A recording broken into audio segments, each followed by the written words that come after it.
Assalamualaikum warahmatullahi wabarakatuh. Alhamdulillahirabbil alamin.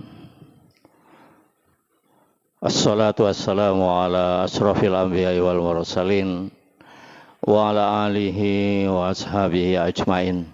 Asyhadu an la ilaha illallah wahdahu la syarika lah wa asyhadu anna Muhammadan abduhu wa rasuluh. Allahumma salli ala Muhammad wa ala ali Muhammad. Rabbi shrah li sadri wa yassir li amri wahlul 'uqdatam min lisani yafqahu qawli. Shadaqallahul azim. Yang saya hormati ketua dan jajaran pengurus Masjid Raya. Yang saya hormati bapak-bapak dan ibu-ibu jamaah salat subuh. Hadirin dan hadirat yang dimuliakan Allah. Mari tentunya kita memanjatkan puji dan syukur kehadirat Allah Subhanahu wa taala karena berkah rahmat dan karunia-Nya kembali kita berada di masjid yang kita cintai ini dalam rangka rutinitas kita melaksanakan salat subuh berjamaah. Salawat beserta salam semoga terlimpahkan kehadirat Nabi besar Muhammad sallallahu alaihi wasallam beserta para sahabat dan para pengikut beliau hingga akhir zaman nanti.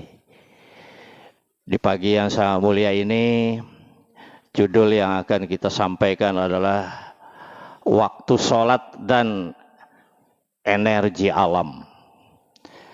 Di dalam Al-Quran surat Al-Isra ayat 78, Allah Subhanahu wa taala berfirman, A'udzu billahi minasyaitonir rajim.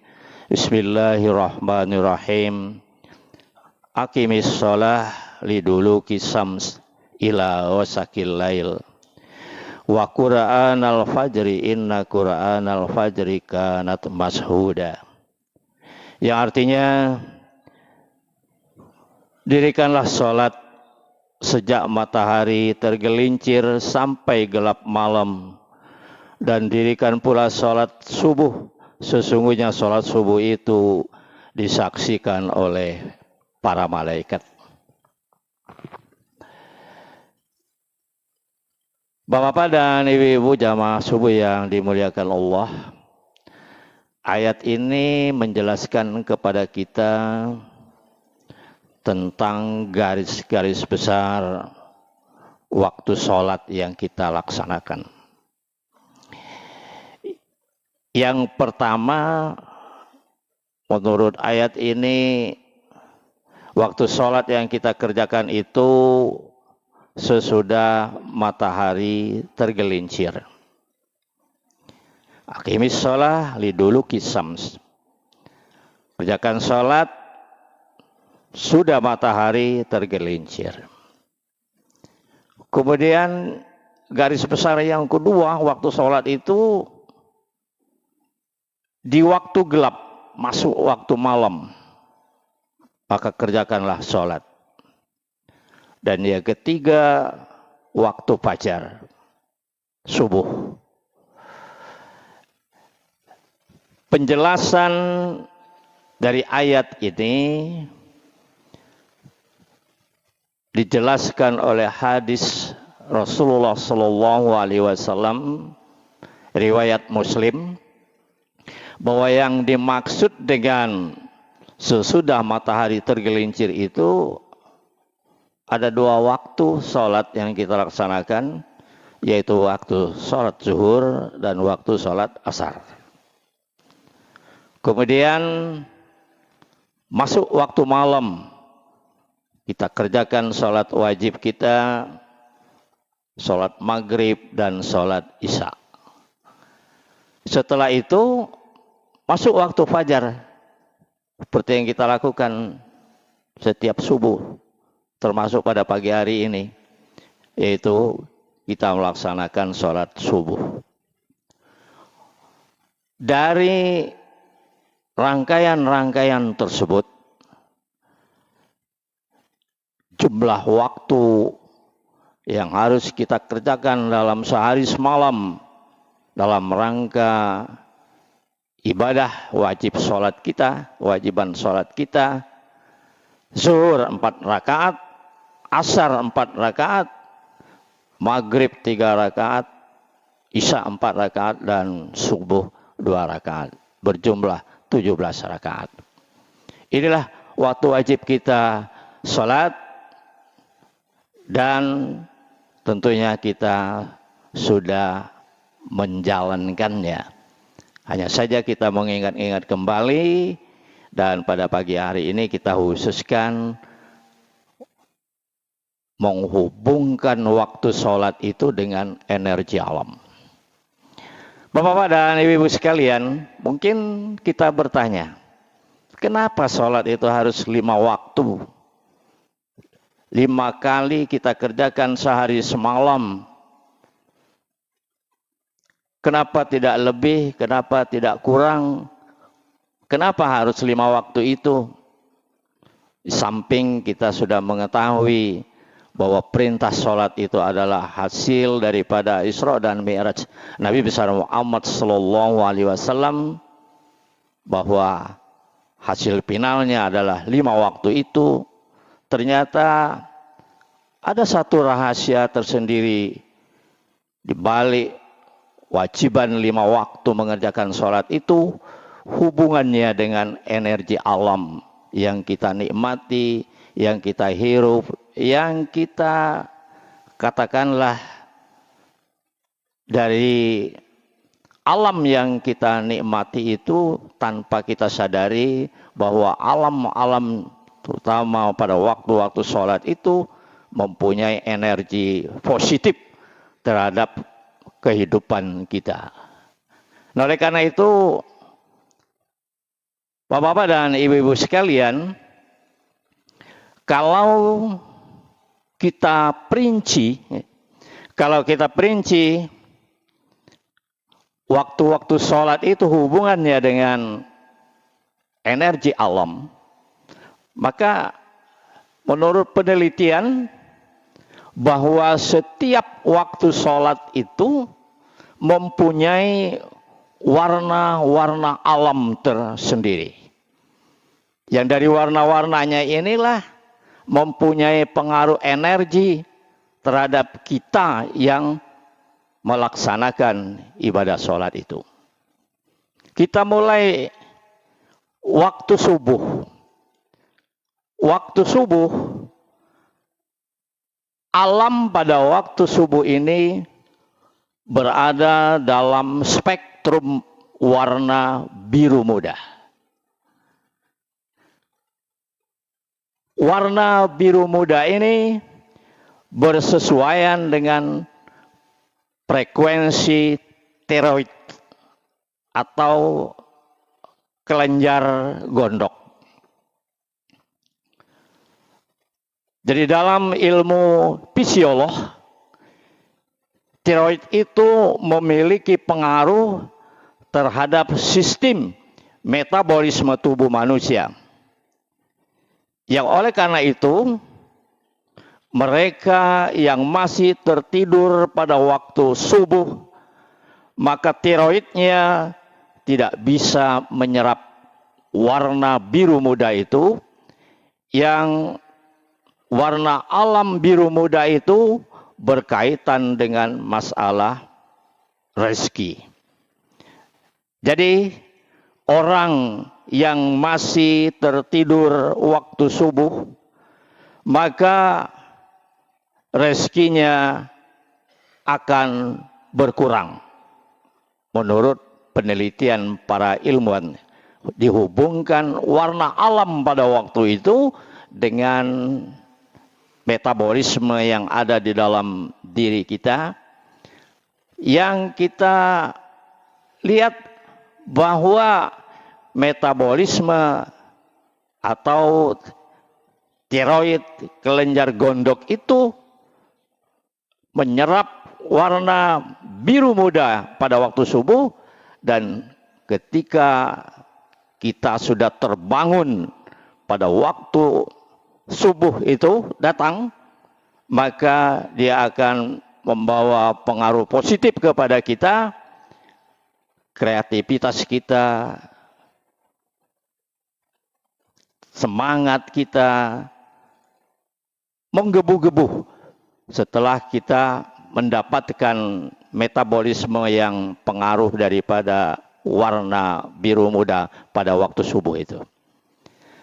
Maka kalau kita melihat nasihat daripada Buya Hamka, beliau banyak betul menasihati kita tentang sholat subuh ini.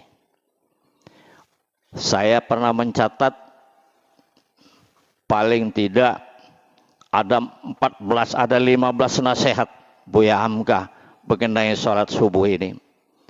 Antara lain, kata beliau, jika subuhnya tiada dia tinggalkan, Allah akan menjaganya dari segala arah.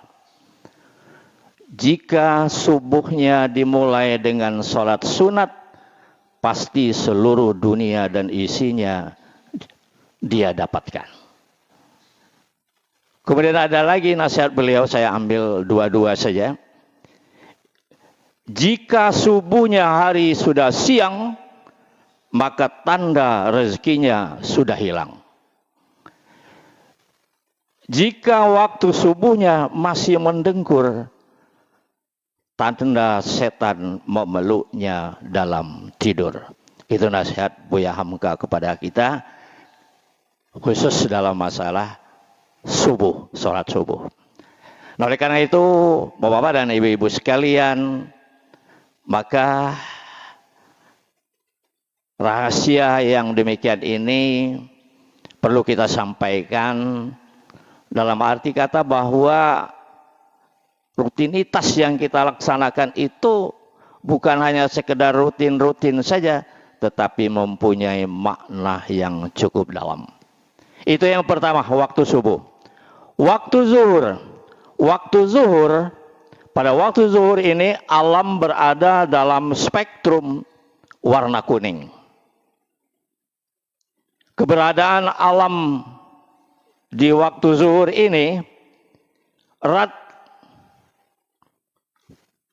pengaruhnya terhadap kondisi perut kita, kondisi sistem pencernaan kita, kondisi hati, dan di samping itu warna kuning ini berpengaruh terhadap keceriaan. Oleh karena itu, orang yang sering melambat-lambatkan, orang yang sering melalaikan, orang yang sering melewatkan waktu zuhur, maka dia akan kehilangan spektrum warna kuning itu, dan pengaruh daripada kehilangan spektrum warna kuning maka akan berpengaruh terhadap penyakit yang berkisar di antara perut, sistem pencernaan, kemudian penyakit hati, dan insya Allah orang yang selalu melewatkan waktu zuhur ini dia tidak ceria di dalam kehidupannya. Jadi pengaruh daripada warna alam, warna kuning waktu zuhur ini mempengaruhi masalah kesehatan kita dan mempengaruhi tentang keceriaan kita. Jadi kalau kita analisa, barangkali waktu zuhur ini memang diperuntukkan kepada kita untuk istirahat. Setelah kita bekerja keras seharian, setelah kita bekerja mati-matian mencari nafkah untuk hidup, diberi waktu oleh Allah Subhanahu wa taala, ada waktu subuh, ada waktu zuhur.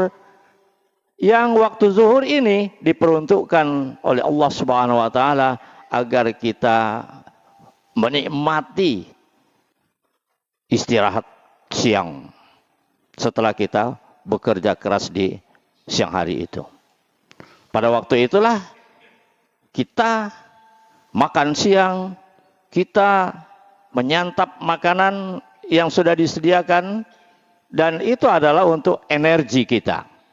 Nah, oleh karena itu orang yang melalaikan sholat zuhur, insya Allah dia lalai juga memperhatikan kebutuhan tubuhnya untuk istirahat. Dan oleh karena itu macam-macam penyakit di dalam perut timbul orang yang tidak memanfaatkan sholat zuhur ini.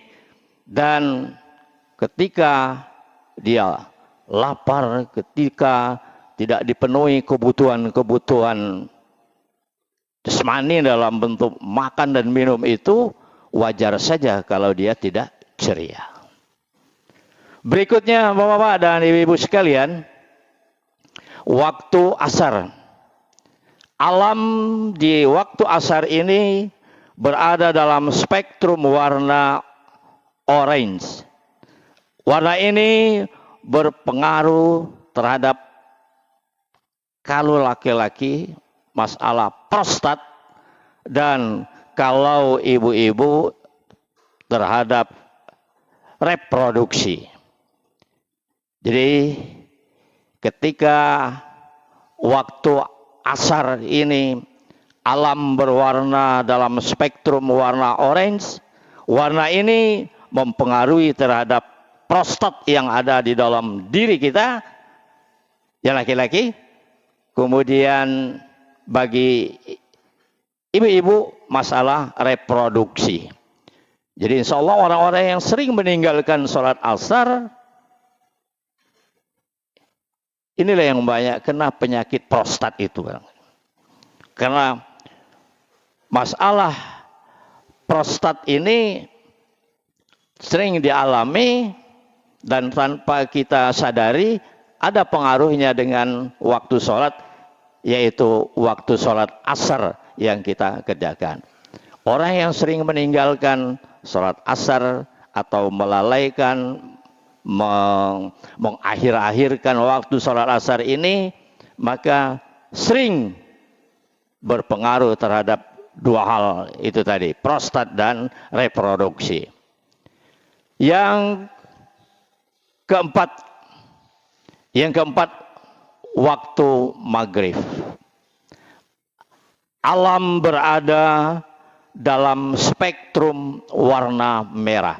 Jadi waktu maghrib ini kalau sering kita perhatikan Bapak-bapak dan Ibu-ibu sekalian, warna langit itu berwarna merah. Pada sore hari mau habis waktu siang dan akan masuk waktu malam, maka akan berubah warna alam itu menjadi warna merah. Oleh orang wisatawan banyak dimanfaatkan waktu maghrib.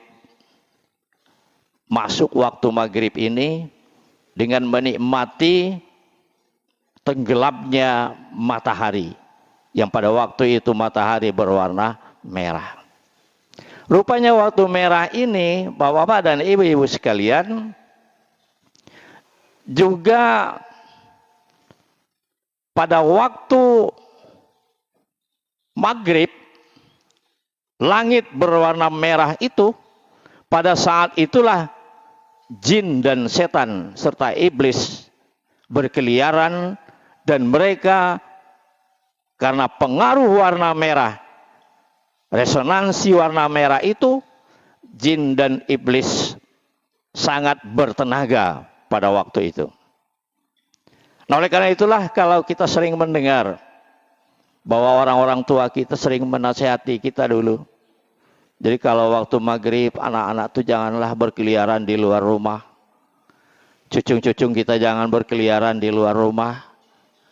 Termasuk kita juga sebenarnya jangan berkeliaran di luar rumah. Karena pada waktu itu jin, setan, dan iblis sangat bertenaga. Karena pengaruh warna merah yang dimiliki pada waktu maghrib itu. Jadi termasuk kita juga Bapak-bapak dan Ibu-ibu yang kadang-kadang sering terlena ketika kita mengadakan perjalanan jauh, ketika kita mengadakan kunjungan, kita melakukan perjalanan mungkin naik bis atau naik mobil, Kita sering melupakan kalau waktu maghrib itu. Oleh karena itu, berdasarkan hal ini, kalau kita di dalam perjalanan, ya, usahakan sebisa mungkin pada waktu maghrib kita berhenti. Di mana ada masjid kita berhenti, atau kalaupun belum kita temukan masjid, mungkin ada musola-musola yang kecil, kita usahakan agar supaya waktu maghrib itu kita berhenti, kita laksanakan sholat maghrib. Setelah itu kita melanjutkan perjalanan kita. Nah, kita kadang-kadang sering digoda, tinggal sedikit lagi, kaki ketemu. Akhirnya bablas kira-kira gitu ya. Ketika maghrib kita masih dalam perjalanan. Maghrib ini adalah pertukaran waktu antara siang dan malam. Siang habis, masuk waktu malam. Oleh karena itulah, Bapak-bapak dan Ibu-ibu sekalian, kalau di dalam hutan, ya, pada saat maghrib inilah binatang-binatang di dalam hutan itu, termasuk binatang buas itu, berkeliaran ke sana kemari, ya, menyesuaikan yang tadinya waktu siang mau masuk waktu malam.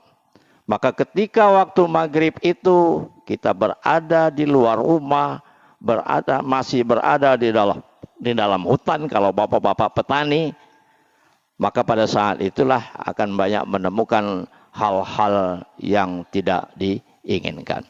Nah, oleh karena itu kita manfaatkan waktu maghrib itu dengan sebaik-baiknya, karena waktu maghrib itu juga tidak terlalu panjang, tidak terlalu lama. Setelah beberapa waktu maghrib itu akan berakhir dan kita akan memasuki waktu isya. Nah, di waktu isya ini, Bapak-bapak dan Ibu-ibu sekalian, alam berwarna nila dan gelap. Warna ini menyimpan rahasia ketentraman, kedamaian, dan sistem kontrol otak. Jadi ketika sudah masuk waktu isya, maka pada waktu itu yang tadinya alam berwarna merah ketika waktu maghrib, masuk waktu isya alam berubah warna menjadi warna nila dan gelap. Warna ini menyimpan rahasia tersendiri mengenai ketentraman, kedamaian, dan sistem kontrol otak. Jadi artinya, kalau kita memanfaatkan waktu isya ini, kita akan menemukan ketentraman, kedamaian, dan insya Allah otak kita akan menjadi tenang. Oleh karena itu, waktu isya ini waktu kita setelah sholat isya itu dianjurkan untuk beristirahat malam. Kalau siang setelah zuhur kita istirahat, masuk malam setelah isya kita dianjurkan beristirahat. Nah, oleh karena itulah, bagi orang-orang yang melalaikan bahkan meninggalkan sholat isya, maka dia di dalam hidupnya akan tidak tenang, di dalam hidupnya akan tidak tentram, dan otaknya menjadi tidak segar. Kita memang sudah dibagi-bagi waktunya oleh Allah Subhanahu wa Ta'ala dalam rangka kepentingan diri kita sendiri. Maka waktu yang sudah diberikan kepada kita sejak daripada waktu subuh sampai isya kembali, ya. Mari kita manfaatkan dengan sebaik-baiknya, dan itu gunanya adalah untuk kita sendiri, bukan untuk Allah Subhanahu wa Ta'ala. Tidak ada yang memanfaatkan waktu itu bagi Allah Subhanahu wa Ta'ala, tidak ada pengaruhnya. Allah tidak akan pensiun dari keberadaan Dia sebagai pencipta kita, sebagai yang maha kuasa dan yang maha segalanya. Tinggal lagi kita bahwa kalau kita mau memanfaatkan waktu-waktu yang sudah disediakan oleh Allah Subhanahu wa Ta'ala tersebut, maka kita sendiri insya Allah akan selamat dunia dan juga selamat di akhirat kelak. Kita mencoba, bapak-bapak dan ibu-ibu sekalian, bahwa kepentingan kita di dunia ini adalah untuk sementara, tetapi yang paling abadi adalah kepentingan kita di akhirat itu. Nah, oleh karena itu, waktu-waktu yang sudah diberikan oleh Allah Subhanahu wa Ta'ala dalam bentuk kewajiban melaksanakan sholat ini, jangan lagi kita lalaikan, jangan lagi kita sia-siakan, dan tentunya kalau kita sudah mampu mengerjakannya sendiri, maka mari kita ajak keluarga kita, tetangga kita, masyarakat kita, dan kaum muslimin serta muslimat, bahwa kita pun ingin selamat bersama-sama, baik di dunia maupun di akhirat. Terakhir, saya ingin juga menyitir pernyataan Buya Hamkah. Kata Buya Hamkah, kalau mau melihat orang muslim dan muslimah, maka lihatlah ketika hari raya Idul Fitri maupun Idul Adha. Semua masjid full house semua. Di mana-mana, bukan hanya di Lubuk Linggau ini saja, tapi di mana-mana. Semua masjid penuh, semua lapangan penuh. Dan itulah kata Buya Hamka adalah orang Muslim, orang Islam. Tetapi kalau mau melihat orang mukmin dan mukminat, kata beliau, maka lihatlah ketika sholat subuh.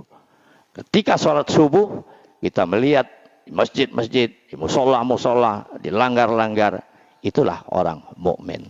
Di samping dia orang Islam, dia adalah orang mukmin. Mudah-mudahan ini semua menggugah kita dan mudah-mudahan ada manfaatnya. Lebih dan kurang mohon maaf yang sebesar-besarnya. Rabbana atina fid dunya hasanah wa fil akhirati hasanah wa qina adzabannar. Wabillahi taufiq wal hidayah. Wassalamualaikum warahmatullahi wabarakatuh.